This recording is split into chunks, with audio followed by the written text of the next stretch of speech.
Assalamualaikum warahmatullahi wabarakatuh. Perkenalkan, nama saya Hildania dengan NIM 22018.007, kelas A1 Sistem Informasi.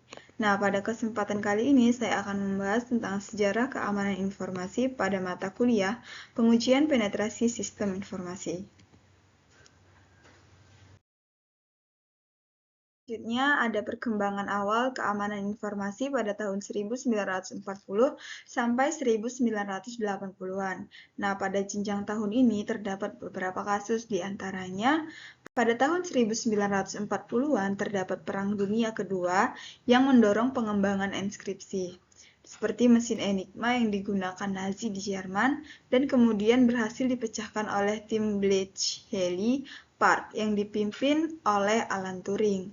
Nah, pada tahun 1950-an, NSA atau National Security Agency didirikan pada tahun 1952 tepatnya, yaitu untuk mengembangkan keamanan komunikasi dan kriptografi guna melindungi data pemerintah.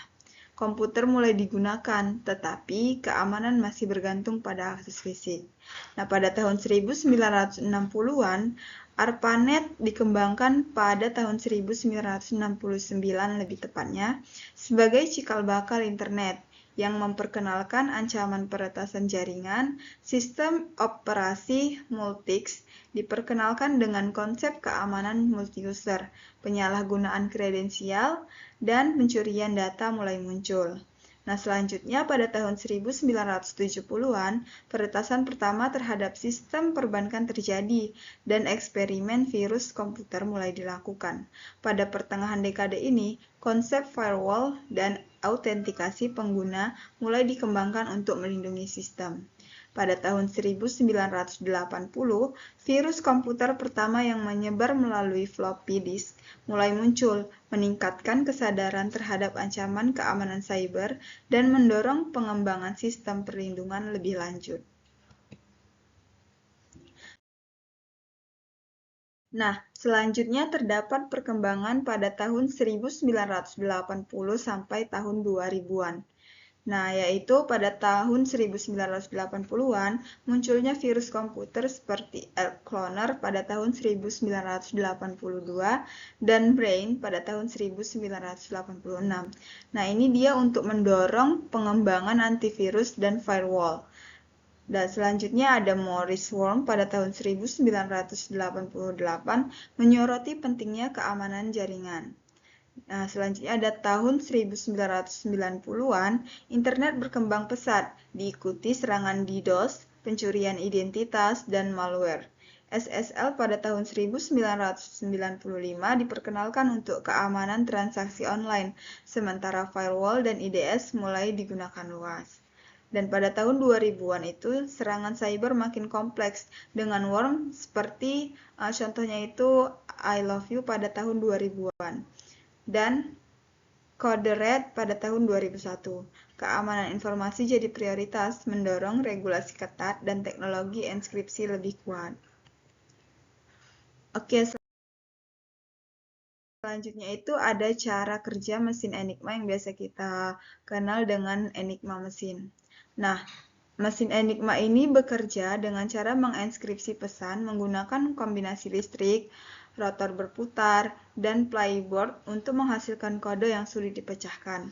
Saat operator mengetik huruf dan papan ketik, sinyal listrik dikirim melalui stickboard atau playboard yang menukar beberapa huruf sebelum masuk ke sistem rotor.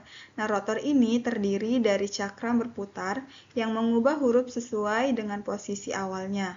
Dan setiap kali tombol ditekan, rotor bergeser, mengubah pola enskripsi secara dinamis. Setelah melewati rotor, sinyal mencapai reflektor yang memantulkan sinyal kembali melalui rotor dengan jalur yang berbeda. Nah, yaitu untuk menghasilkan huruf terenskripsi yang muncul di panel lampu. Untuk mendeskripsikan pesan, penerima harus memiliki mesin Enigma yang dikonfigurasi dengan posisi rotor dan playboard yang sama, sehingga huruf terenskripsi dapat dikembalikan menjadi pesan asli. Oke, selanjutnya itu ada perbedaan cyber security dan kriptografi. Nah, pada cyber security ini atau keamanan cyber, dia lebih fokus pada perlindungan sistem jaringan dan data dari serangan cyber seperti peretasan, malware, dan pencurian data. Selanjutnya, dia melibatkan berbagai teknologi dan strategi seperti firewall, antivirus, sistem deteksi intrusi atau IDS, dan manajemen akses pengguna. Nah, cybersecurity ini bertujuan untuk mencegah, mendeteksi, dan merespons ancaman digit. Sedangkan kriptografi, dia ilmu dan teknik untuk mengamankan komunikasi data dengan metode enkripsi dan deskripsi. Nah, dia juga menggunakan algoritma matematika seperti AIS, RSA, dan SHA untuk melindungi informasi dari akses tidak sah dan bertujuan untuk digunakan dalam berbagai aplikasi seperti enskripsi pesan, tanda tangan digital, dan autentikasi. Oke, selanjutnya ada hubungan cybersecurity dan kriptografi. Nah, kriptografi kan adalah bagian penting dari keamanan cyber. Jadi, keamanan cyber menggunakan kriptografi untuk melindungi data dalam transmisi dan penyimpanan, misalnya dalam enskripsi, komunikasi, perlindungan kata sandi, dan transaksi online.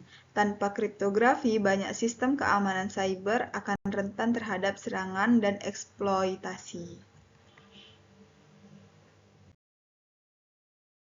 Yaitu ada serangan dan target yang diserang dalam insiden DDoS Estonia.